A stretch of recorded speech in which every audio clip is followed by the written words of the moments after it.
Bonjour à tout le monde, bonjour mes frères et mes sœurs.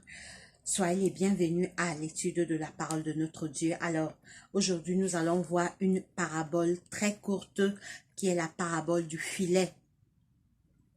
La parabole du filet. Alors, je vais juste lire la lecture et nous allons écouter les explications en audio. Je vais juste lire. C'est dans Matthieu 49. Nous allons trouver cette prophétie dans Matthieu, ces paraboles dans Matthieu 47. Avant, nous allons prier. Prions. Seigneur Dieu, notre Père, merci pour ta grâce, merci pour la vie, merci pour la santé, merci pour le pain quotidien. Pardonne nos péchés commis contre toi. Attire nos cœurs vers toi, Père, éloigne-nous de tout mal, de tout péché, de tout danger, et attire nos cœurs vers toi. Seigneur, protège-nous par tes anges, éloigne-nous du mal, Seigneur, donne-nous la force et le courage de faire le bien jour après jour. Alors que nous sommes encore là pour étudier ta parole, Seigneur, enseigne-nous toi-même par ta main puissante. Seigneur Dieu, je te présente les malades dans les hôpitaux, les prisonniers, les aveugles, les lépreux, les enfants de la rue, toutes les familles endeuillées dans le monde, ne les oublie pas, Papa. Je te présente nos familles, Seigneur. Pardonne les péchés de membres de nos familles. Viens dans nos familles, Seigneur. Envoie la paix, l'amour, la joie, l'unité dans nos familles. Parents, amis et connaissances, Seigneur. Aide nos familles à revenir vers toi, à prier et à faire ta volonté. Assiste-nous pendant cette étude. Enseigne-nous toi-même. Nous t'avons ainsi prié au nom de Jésus-Christ, notre roi. Amen. Alors, mes frères et mes sœurs, nous allons étudier cette parabole dans Matthieu 49. Alors, je ne vais pas entrer dans les commentaires. Nous allons écouter les commentaires en audio. Matthieu 47, premier, il est écrit: le royaume des cieux est encore semblable à un filet jeté dans la mer et ramassant des poissons de toute espèce. Quand il est rempli, les pêcheurs le tirent et après s'être assis sur le rivage, ils mettent dans les vases ce qui est bon et ils jettent ce qui est mauvais. Il en sera de même à la fin du monde. Les anges viendront séparer les méchants d'avec les bons, et ils les jetteront dans la fournaise ardente, où il y aura des pleurs et des grincements de dents. Je reprends la lecture. Le royaume des cieux est encore semblable à un filet jeté dans la mer et ramassant des poissons de toute espèce. Quand il est rempli, les pêcheurs le tirent et après s'être assis sur le rivage, ils mettent dans les vases ce qui est bon et ils jettent ce qui est mauvais. Il en sera de même à la fin du monde. Les anges viendront séparer les méchants d'avec les bons et ils les jetteront dans la fournaise ardente où il y aura des pleurs et des grincements de dents. Alors, nous allons maintenant écouter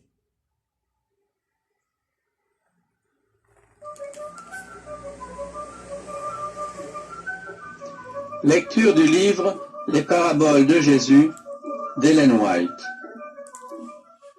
Chapitre 10. Le filet. Le royaume des cieux est encore semblable à un filet jeté dans la mer et ramassant des poissons de toute espèce. Quand il est rempli, les pêcheurs le tirent, et, après s'être assis sur le rivage, ils mettent dans des vases ce qui est bon, et ils jettent ce qui est mauvais. Il en sera de même à la fin du monde. Les anges viendront séparer les méchants d'avec les justes, et ils les jetteront dans la fournaise ardente, où il y aura des pleurs et des grincements de dents. C'est la prédication de l'Évangile qui est symbolisée par l'acte de jeter le filet. Ce dernier rassemble dans l'Église bons et mauvais. Lorsque l'œuvre d'évangélisation sera terminée, le jugement se chargera de procéder au triage. Le Seigneur vit quel préjudice causerait à l'Église la présence des faux frères dans son sein. il vit que le monde repousserait la vérité évangélique à cause de la conduite inconséquente de ces prétendus chrétiens, et que des croyants sincères seraient même amenés à trébucher, parce qu'un grand nombre de ceux qui portent le nom du Christ ne sont pas dirigés par son esprit. Ces personnes étant tolérées dans l'Église, certains seraient en danger de croire que Dieu excuse leurs péchés. C'est la raison pour laquelle le Christ tire le voile qui cache l'avenir et invite tous les fidèles à se rappeler que c'est le caractère et non la position sociale qui décide de la destinée de chacun. Les paraboles de l'ivraie et du filet nous enseignent clairement que les méchants ne se convertiront pas tous. Le blé et l'ivraie croissent ensemble jusqu'au moment de la moisson. Les bons et les mauvais poissons sont tirés à terre ensemble pour un triage final. Ces paraboles nous apprennent encore qu'il n'y aura plus de temps de grâce après le jugement. L'œuvre d'évangélisation achevée, il sera aussitôt procédé à la séparation des bons et des méchants, et la destinée de l'une et de l'autre classe sera fixée à tout jamais. Dieu ne veut la destruction de personne. Dis-leur, je suis vivant, dit le Seigneur l'Éternel. Ce que je désire, ce n'est pas que le méchant meure, c'est qu'il change de conduite et qu'il vive. Revenez, revenez de votre mauvaise voie. Et pourquoi mourriez-vous, maison d'Israël? Pendant toute la durée du temps de grâce, son esprit convie les hommes à accepter le don de la vie éternelle. Seuls ceux qui rejettent son appel périront. Dieu a déclaré que le péché devait être détruit parce qu'il est une cause de perdition pour l'univers. Ceux qui s'y cramponnent périront avec lui lors de sa destruction.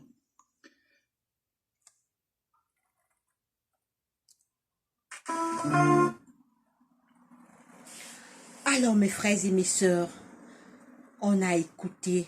Alors, je vais reprendre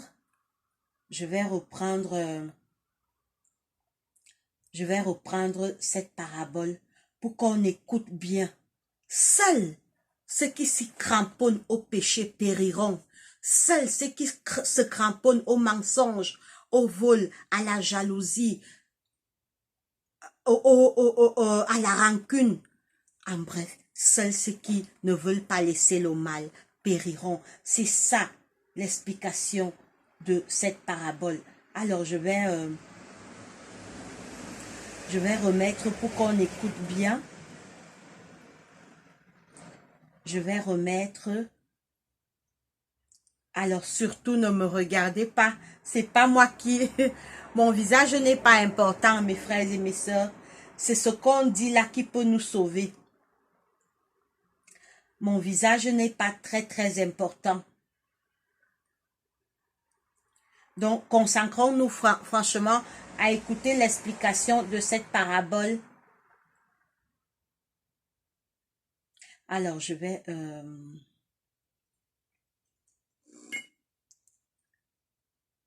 la retrouver, je vais la remettre.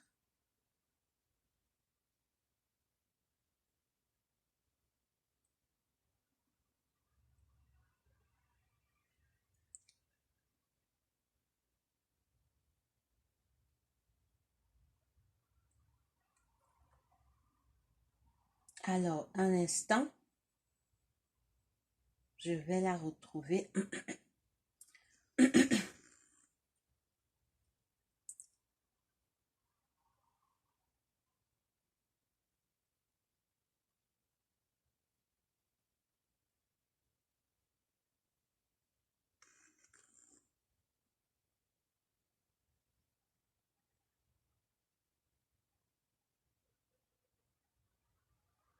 Alors,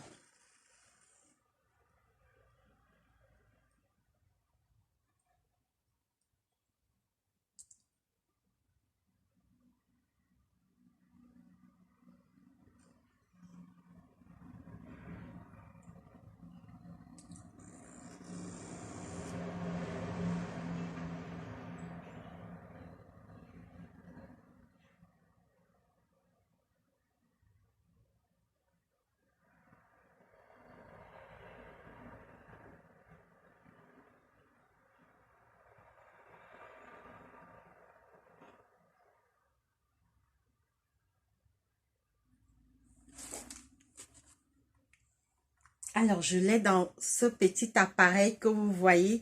Alors, il faut le chercher, le chercher. Alors, un instant, je vais la trouver. Je vais la retrouver un instant.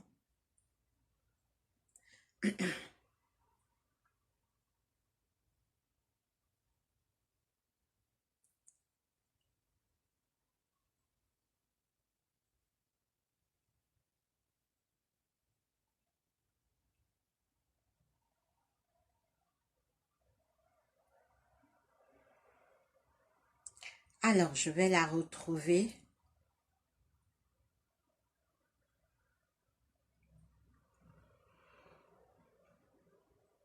Alors, c'est qu'elle n'est pas classée, enfin, je ne les ai pas classées en ordre superposé.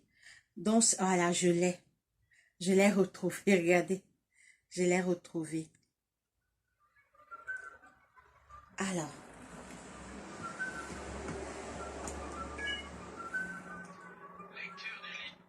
Les paraboles de Jésus d'Ellen White. Chapitre 10. Le filet. Le royaume des cieux est encore semblable à un filet jeté dans la mer et ramassant des poissons de toute espèce. Quand il est rempli, les pêcheurs le tirent, et, après s'être assis sur le rivage, ils mettent dans des vases ce qui est bon, et ils jettent ce qui est mauvais. Il en sera de même à la fin du monde. Les anges viendront séparer les méchants d'avec les justes, et ils les jetteront dans la fournaise ardente, où il y aura des pleurs et des grincements de dents. C'est la prédication de l'Évangile qui est symbolisée par l'acte de jeter le filet. Ce dernier rassemble dans l'Église bons et mauvais. Lorsque l'œuvre d'évangélisation sera terminée, le jugement se chargera de procéder au triage. Le Seigneur vit quel préjudice causerait à l'Église la présence des faux frères dans son sein. Il vit que le monde repousserait la vérité évangélique à cause de la conduite inconséquente de ces prétendus chrétiens, et que des croyants sincères seraient même amenés à trébucher, parce qu'un grand nombre de ceux qui portent le nom du Christ ne sont pas dirigés par son esprit. Ces personnes étant tolérées dans l'Église, certains seraient en danger de croire que Dieu excuse leurs péchés. C'est la raison pour laquelle le Christ tire le voile qui cache l'avenir et invite tous les fidèles à se rappeler que c'est le caractère et non la position sociale qui décide de la destinée de chacun. Les paraboles de l'ivraie et du filet nous enseignent clairement que les méchants ne se convertiront pas tous. Le blé et l'ivraie croissent ensemble jusqu'au moment de la moisson. Les bons et les mauvais poissons sont tirés à terre ensemble pour un triage final. Ces paraboles nous apprennent encore qu'il n'y aura plus de temps de grâce après le jugement. L'œuvre d'évangélisation achevée, il sera aussitôt procédé à la séparation des bons et des méchants, et la destinée de l'une et de l'autre classe sera fixée à tout jamais. Dieu ne veut la destruction de personne. Dis-leur, je suis vivant, dit le Seigneur l'Éternel. Ce que je désire, ce n'est pas que le méchant meure, c'est qu'il change de conduite et qu'il vive. Revenez, revenez de votre mauvaise voie. Et pourquoi mourriez-vous, maison d'Israël? Pendant toute la durée du temps de grâce, son esprit convie les hommes à accepter le don de la vie éternelle. Seuls ceux qui rejettent son appel périront. Dieu a déclaré que le péché devait être détruit parce qu'il est une cause de perdition pour l'univers. Ceux qui s'y cramponnent périront avec lui lors de sa destruction.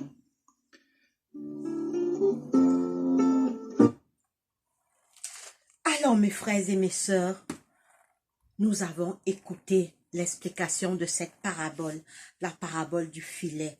Vous pouvez le lire également chez vous. Dieu ne veut la destruction de personne. Le filet qui est jeté dans la mer, ça symbolise l'évangile.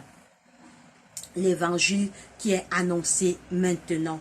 C'est le fait de jeter le filet symbolise l'évangile, la bonne nouvelle. On vient présenter Jésus à tout le monde. Dans l'église également, il y a les bons et les faux chrétiens. La parole de Dieu nous dit que à la fin du monde, les anges vont venir pour le criage final. On va séparer les bons et les méchants.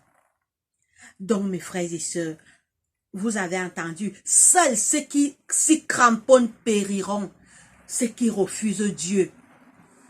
Jésus est venu, il est mort pour nous. Il a payé la dette qu'on devait. Il a payé notre rançon par son sang. Il a souffert à Gethsémane.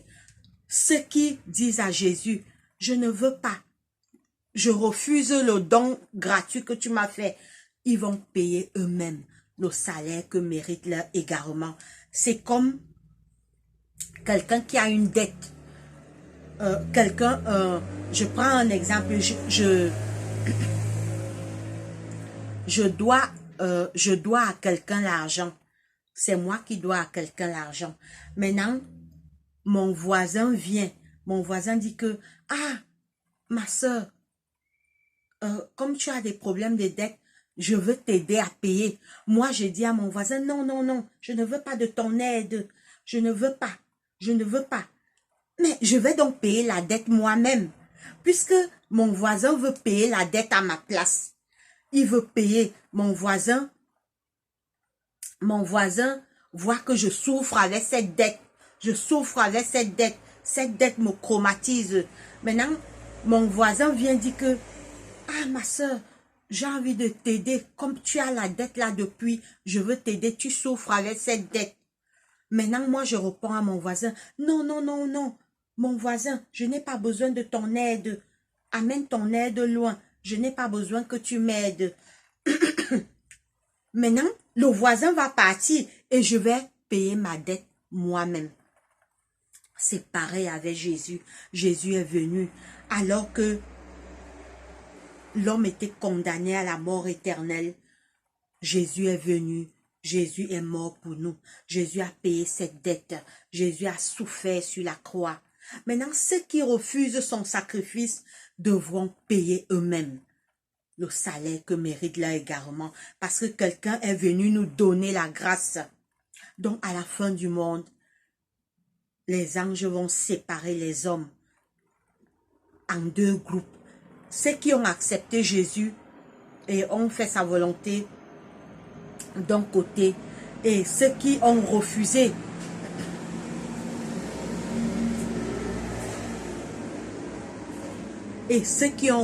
l'aide de Jésus. Ils ont refusé l'aide de Jésus. Ils ont dit à Jésus, laisse-moi, je ne veux pas. J'aime rester dans mon mensonge. J'aime rester dans ma jalousie. J'aime voir les films porno. J'aime voir les films. Mais bien sûr, voir les films porno, c'est un péché. J'aime la rancune. J'aime être jalouse des gens. J'aime voler, j'aime mentir. Jésus, laisse-moi, j'aime ma vie. J'aime ma vie de péché. On a entendu. Seuls ceux qui refusent Dieu périront. Donc, mes frères et mes sœurs, il est temps de nous repentir. La vie éternelle est gratuite. Jésus a déjà tout payé. Il suffit seulement maintenant qu'on fasse le bien sur la terre. On aime Dieu. On fait sa volonté. Et les lois de Dieu ne sont pas, c'est pour notre bien. C'est encore pour notre protection et pour notre sécurité. Mes frères et mes sœurs. Donc, Jésus a tout payé. Pourquoi on va mourir? Pourquoi on va perdre la vie éternelle? Pourquoi on va perdre la vie éternelle? Saisissons-la, mes frères et mes sœurs. Jésus a tout payé. Jésus a payé de sa vie. Le roi du ciel, il s'est dépouillé de sa gloire. Il a tout abandonné. Il est venu naître. Il a même pris notre forme humaine. Il est mort pour nous. Il nous a sauvés. Il a souffert, mes frères et mes sœurs. Mais il a dit que j'irai à Golgotha. Quoi qu'il arrive, quoi qu'il m'en coûte, je sauverai l'homme. Quoi qu'il me coûte, je sauverai l'homme. Satan, c'est un menteur. Satan, c'est un chef bandit. Comme il a trompé Adam et Ève dans le jardin d'Éden, il continue à tromper l'humanité. Acceptons Jésus, saisissons notre couronne, car bientôt, le criage final va se faire. Oui, Jésus revient bientôt et on voit les derniers signes de la fin du monde. Même les sceptiques qui ne croyaient pas en Dieu, puisque ce que la Bible a dit, on voit de nos yeux. On voit l'augmentation du mal, les crimes, les empoisonnements, les crimes rituels, tout ce qui se fale, tout ce qui se passe dans le monde. Le monde ressemble déjà à Sodome et à Gomorrhe. Mes frères et mes sœurs, ça annonce le retour imminent et glorieux de notre Seigneur Jésus-Christ. Saisissons sa main. Satan, c'est un menteur, c'est un chef bandit. Satan ne veut pas notre bien. Satan a déjà perdu. Jésus l'a vaincu sur la croix. Maintenant, il veut mourir avec nous également.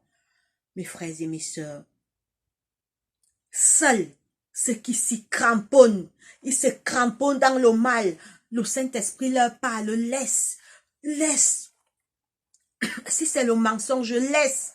Ça va te détruire. Si c'est la rancune, laisse. Si c'est la médisance, laisse. Si c'est voir les films porno, laisse. Etc. En bref, tout le mal qu'on peut connaître qu'on fait. Il y a toujours une petite voix qui dit, laisse. Laisse, tu es un criminel, laisse. Tu es un bandit, laisse. Reviens à la bonne voie. Quitte de la vie des ténèbres, viens à la vie de lumière.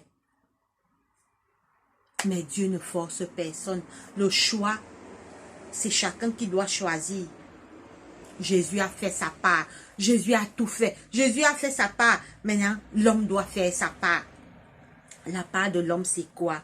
C'est de choisir Jésus-Christ. Choisir la vie. Jésus, c'est la vie. Satan, c'est la mort. Il y a deux pouvoirs maintenant dans le monde qui sont en guerre. Le mal et le bien. Jésus et Satan. De quel côté seras-tu? Tu choisis qui? Satan, c'est un perdant. Jésus l'a déjà vaincu sur la croix. Quand Jésus est sorti du tombeau, Jésus est ressuscité dimanche matin. Satan était vaincu. Jésus, c'est le vainqueur. Choisissons le vainqueur. Ne choisissons pas le perdant. Jésus a tout payé pour nous.